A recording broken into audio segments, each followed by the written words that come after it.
we've got about 5 minutes left. If you've got questions, we got a question up here at the front.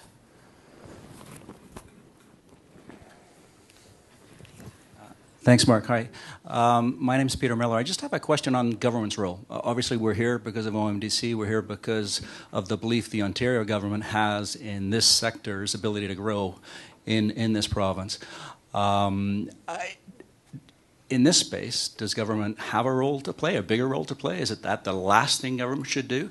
As you would know, I mean, government already plays a big role in terms of tax credits, which for some sectors effectively finance, because they bridge finance the tax credits and they finance production. For other sectors, they really actually do help build a company because you get them the end of the game. And there's obviously in the film and TV funds and whatnot. So anyway, your views on that. Is there a bigger or lesser role on government? I think the government has a huge role to play. We wouldn't be here. I wouldn't be here if it wasn't for the government. We have, of our last fund is $50 million. We have about 17 million from private investors and 33 million from either government-sponsored funds or from investment arms of the government. So without it, you wouldn't have a VC industry. And when you look at most of the venture funds in Canada today, most of them have money that is tied to the government. I think that's where the role should be in funding groups that are then building ecosystems to help entrepreneurs succeed, as opposed to do direct investment into companies. So sponsoring things like accelerators, I think, is a great thing.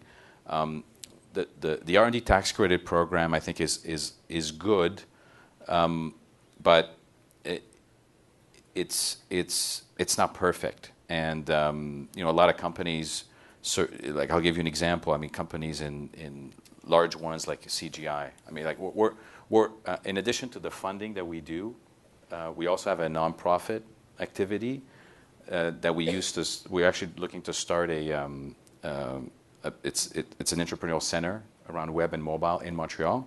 So it's a nonprofit, it's a government project. It's been extremely difficult to get a couple million to get that started, and it's going to create a place for 50 companies a year. So it's a great initiative. But the R&D tax credit program gives like tens of millions of dollars to large corporations like CGI, that are already profitable, and that money goes back into the pockets of. I mean, it needs adjustments, and it's a very political program. But I do believe that the government has a place. Right. And there's the FedDev program.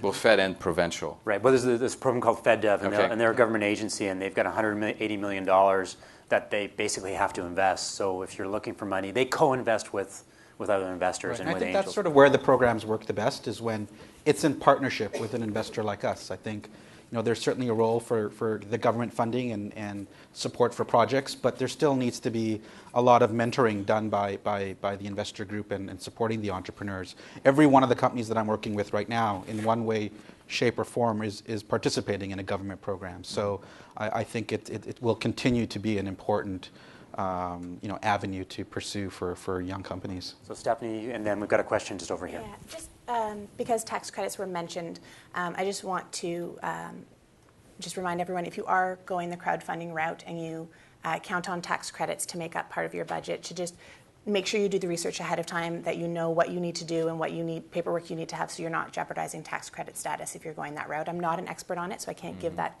specific advice, but it's something to be aware of and to make sure that you're doing it properly so that you're not jeopardizing that. There's a question over here. Thank you. I just want to make one point of observation. I've been doing deals in the digital media space since 1986. The province of Ontario in the late 80s had a Crown startup organization called Innovation Ontario that basically would do a maximum of $500K of equity, provided the entrepreneur could match that $500K. The most successful visible digital media company in the last 20 years is RIM, and RIM would not be here if it wasn't for that program. Great.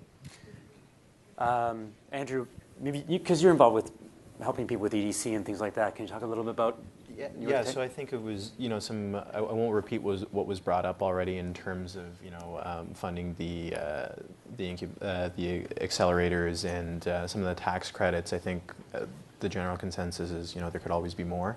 But some of the things that I think people are more or less educated on is some of the other government programs that are available through the various crown corporations like Export Development Canada and Business Development Corporation that are really instituted to help Canadian companies grow abroad and provide various forms of either direct investing, additional support by way of guarantees to help their bank lend money. And yeah, I think they're doing a good job. 1 minute, so one final question right at the... We got a thing here. Hi, I'm Estelle Hava from National Research Council Industrial Research Assistance Program.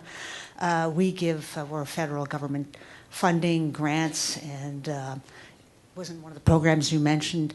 And it's amazing what a small amount of money can do to help a company grow. I have cases of where I've given $50,000 up to $200,000, and some of these companies are actually one has won Profit Magazine's fastest growing company in Canada. So. And we work in partnership with the major VC funds too. So on that positive note, I will draw our conversation to an end. Thank you, JS, Andrew, sure. Stephanie, and Salim. Hope people have got a lot out of this.